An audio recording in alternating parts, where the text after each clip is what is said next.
오늘 말씀 고린도전서 14장 1절에서 12절까지 말씀입니다. 저와 여러분이 한 목소리로 함께 읽죠. 시작. 사랑을 추구하며 신령한 것들을 사모하되 특별히 예언을 하려고 하라. 방언을 말하는 자는 사람에게 하지 아니하고 하나님께 하나니 이는 알아듣는 자가 없고 영으로 비밀을 말함이라.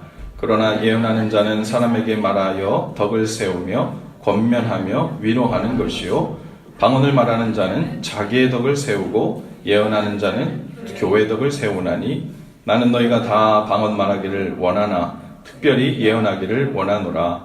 만일 방언을 말하는 자가 통역하여 교회의 덕을 세우지 아니하면 예언하는 자만 못하니라.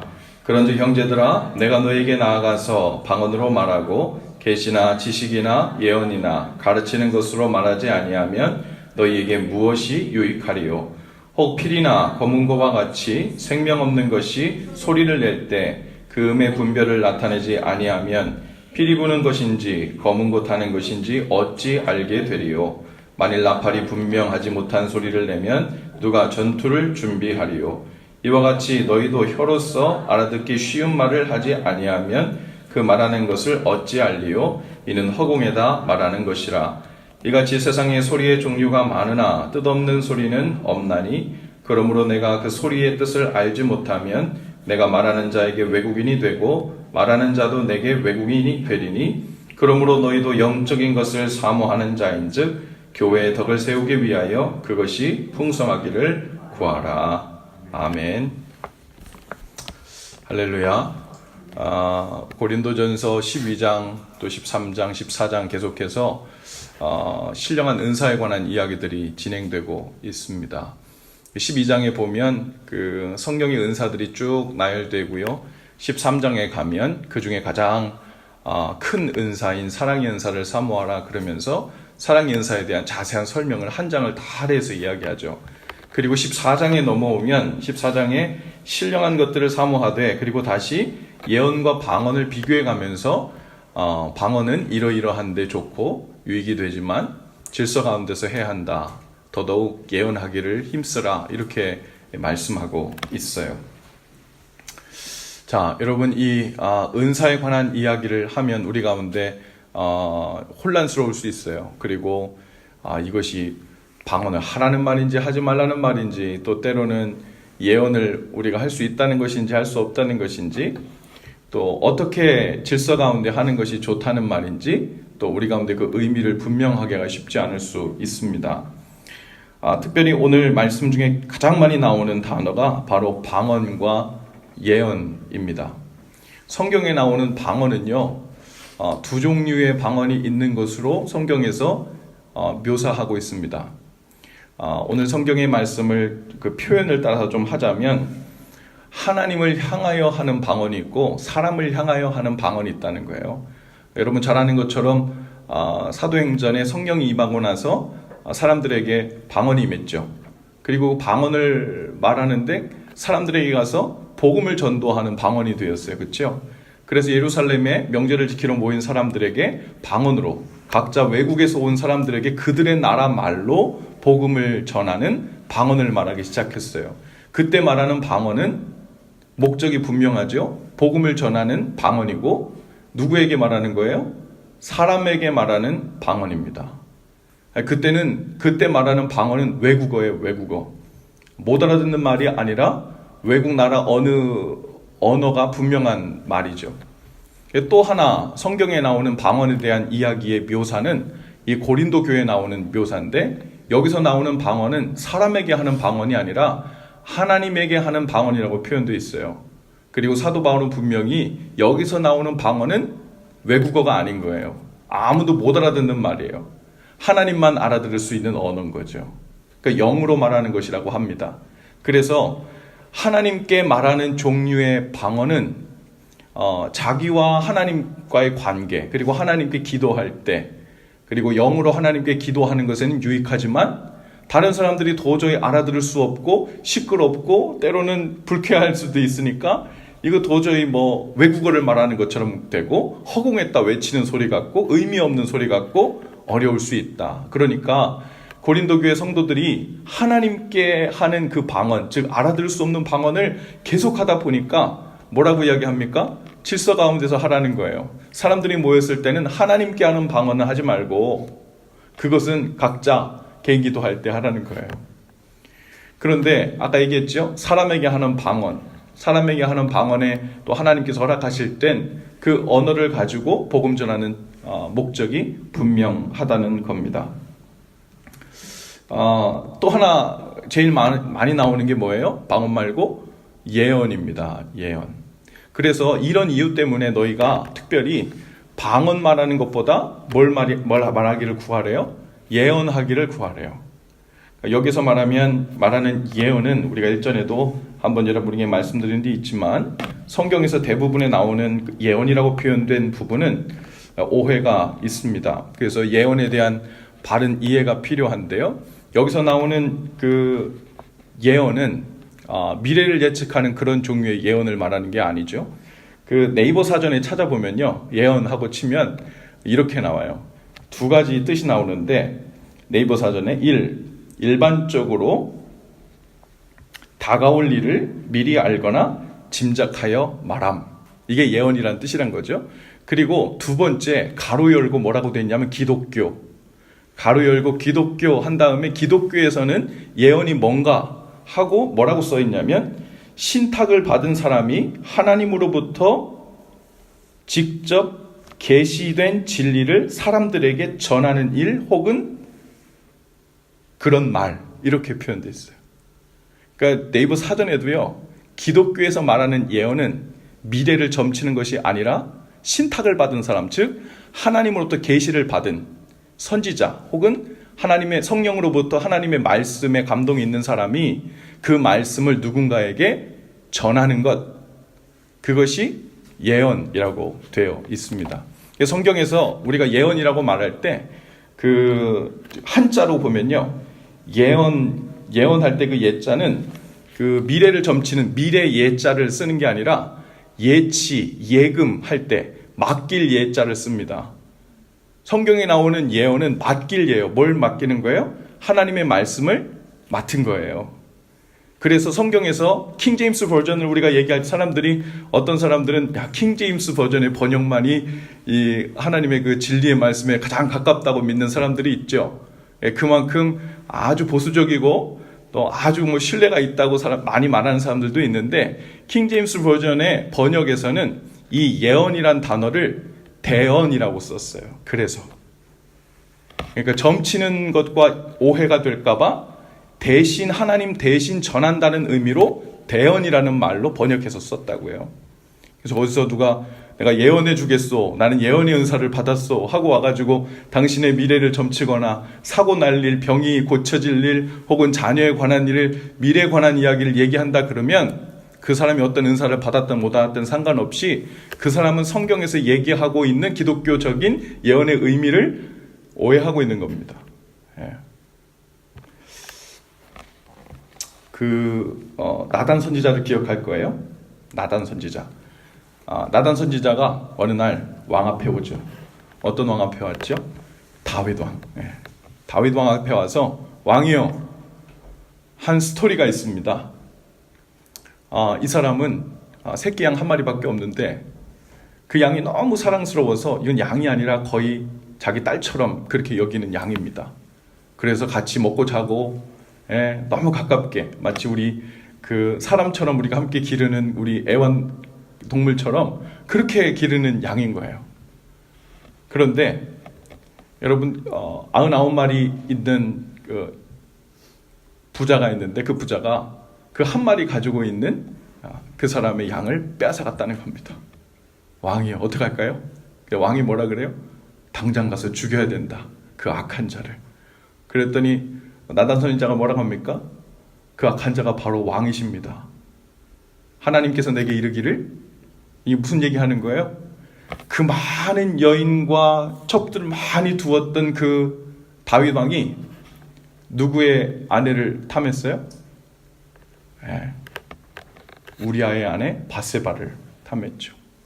그것 때문에 하나님께서 말씀을 나단 선지자에게 맡긴 겁니다. 그리고 그 말씀을 맡은 나단 선지자가 왕 앞에 가서 하나님의 말씀을 대언해요. 이때 사용된 단어가 예언입니다. 즉 하나님의 말씀을 맡아 이야기한 것. 그래서 오늘 말씀에 보면 예언의 유익에 대해서 뭐라고 얘기해요?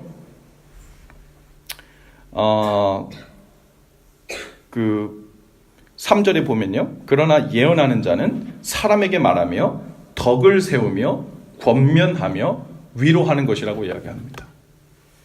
하나님의 말씀이 이러하니, 우리를 향한 하나님의 뜻이 이러하니 권면하고 위로하고 하나님께로 돌아오도록 하는 그런 말씀이 바로 예언이죠.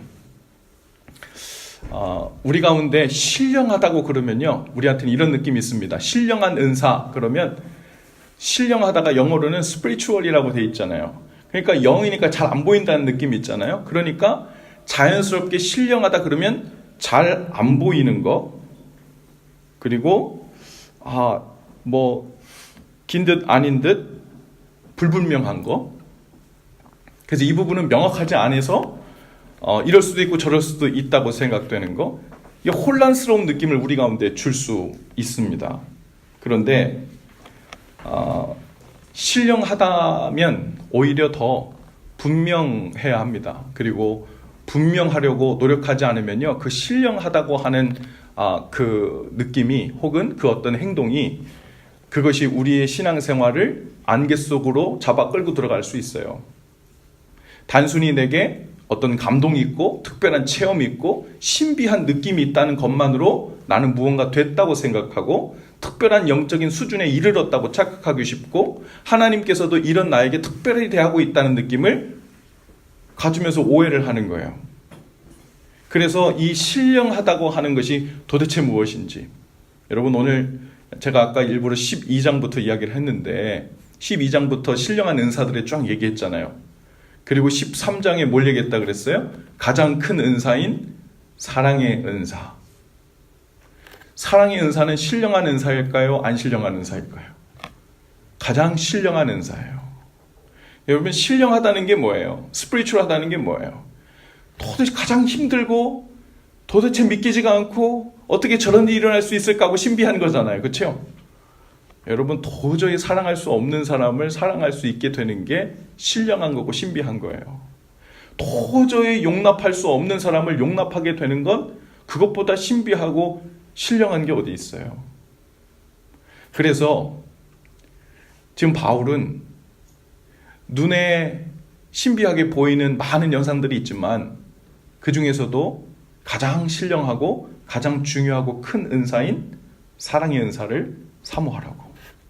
이것이 없으면 모두가 안개 속으로 들어가면서 그냥 신비하고 놀랄만한 분위기는 있어서 무언가를 잡은 듯하나 그 삶은, 그 신앙생활은 오히려 기반이 없이 중심을 잡지 못하고 흔들리는 쪽으로 질서 없이 붕괴되고 마는, 오히려 더 큰 어려움 중에 빠질 수 있다는 겁니다. 오늘 특별히 그 예를 들어서 방언과 예언을 가지고 이야기를 하고 있는데요. 오늘 8절에 보면 이런 표현이 있어요. 만일 나팔이 분명하지 못한 소리를 내면 누가 전투를 준비하리요, 이랬어요. 우리 신앙생활이요, 여기 그 고린도전서 12장에 나오는 은사들 많죠?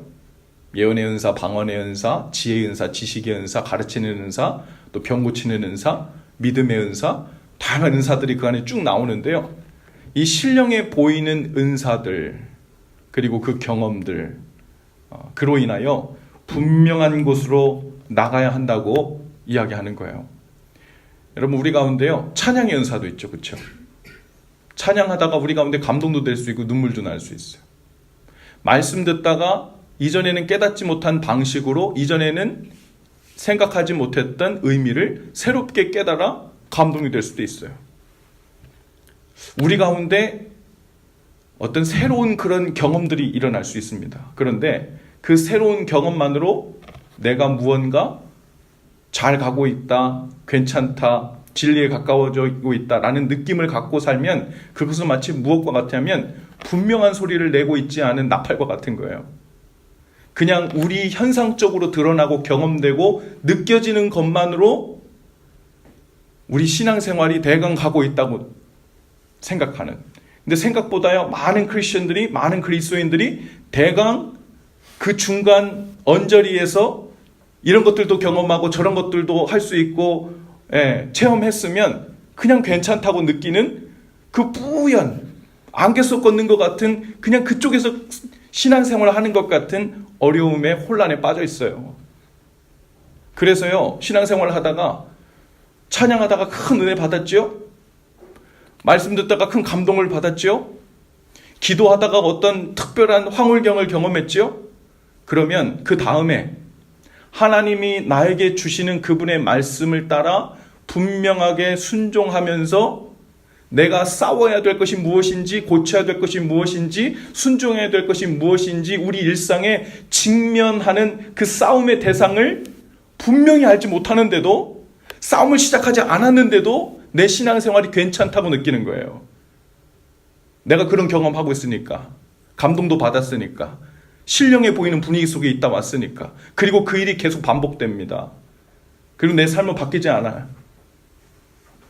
그리고 나는 신앙생활에 괜찮은 자리에 이미 선점하고 있다는 느낌은 계속 갖고 있는 거예요.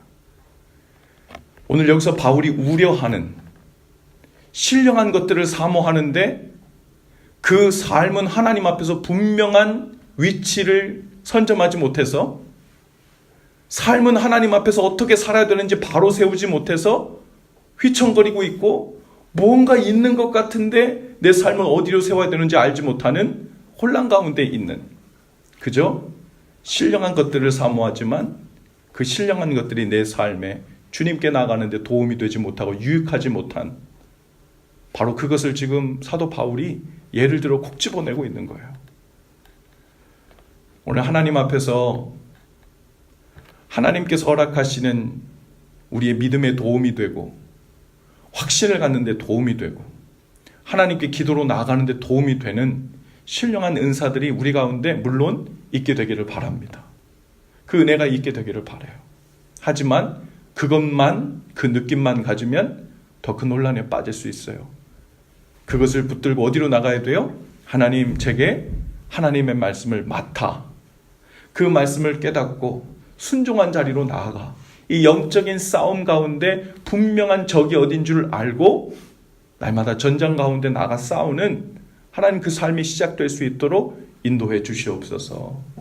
여러분이 기도가 있게 되기를 바랍니다. 그저 느낌만 있으면 마치 뭐와 같으냐면요, 아까 8절에 만일 나팔이 분명한 소리를 내면 누가 전투를 준비하리요.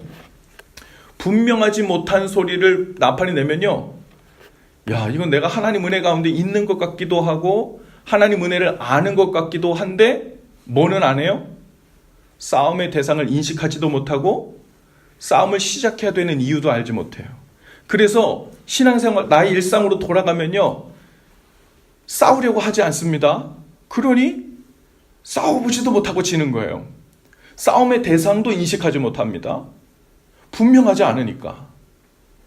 오늘 내가 하나님 앞에서 영적인 싸움을 해야 되는 이유와 내 위치가 분명하지 않으니까요, 싸움을 하는 듯 하다가 그냥 주저앉아 버려요. 우리 가운데 얼마나 많은 신령한 일들이 보여지고 느껴지는 게가 중요한 게 아니에요. 더욱 신령한 것, 하나님, 더욱 신령한 것, 하나님의 뜻을 알게 하시고 주님의 뜻대로 피 흘리기까지 사랑하고 용납하는 일에 승리하게 하시고, 무엇보다 하나님 나에게 말씀해 주시는 것에 순종이라는 것으로 영적인 싸움을 하며 나갈 수 있도록, 그래서 하나님, 내 삶이 신령해 보이는 은사를 사모할수록 더욱더 분명한 삶의 방향과 하나님을 찾는 길 위에 설 수 있도록 하나님 그렇게 해 주옵소서. 이것이 오늘 우리의 기도가 될 수 있게 되기를 바랍니다. 우리 찬양팀들 함께 나오시고 잠깐 기도하겠습니다. 귀하신 주님, 오늘 우리를 부르셔서 하나님의 신령한 은사를 사모하되 신령한 것 중에 가장 신령한 일, 우리의 삶을 드려 영적인 제사로 주님 앞에 드려지는 바로 그 길 가운데 나갈 수 있도록 인도해 주옵소서. 하나님, 무엇보다 가장 신령한 하나님의 말씀이 실제가 되어 우리의 삶 가운데 승리가 되고 열매가 되고 변화가 이루어지는 그 은총이 있게 되기를 원합니다. 주의 성령님, 오늘 기도하고 또한 우리에게 주신 말씀을 믿음으로 받아 순종으로 나가기를 결단하는 주의 자녀들 위해 오셔서 말씀으로 역사하여 주옵소서. 기도로 나갈 때 성령이 모시고 도우셔서 하나님 원하시는 그 놀라운 은총과 열매가 있어지도록 인도해 주옵소서. 예수님 이름으로 기도합니다. 아멘.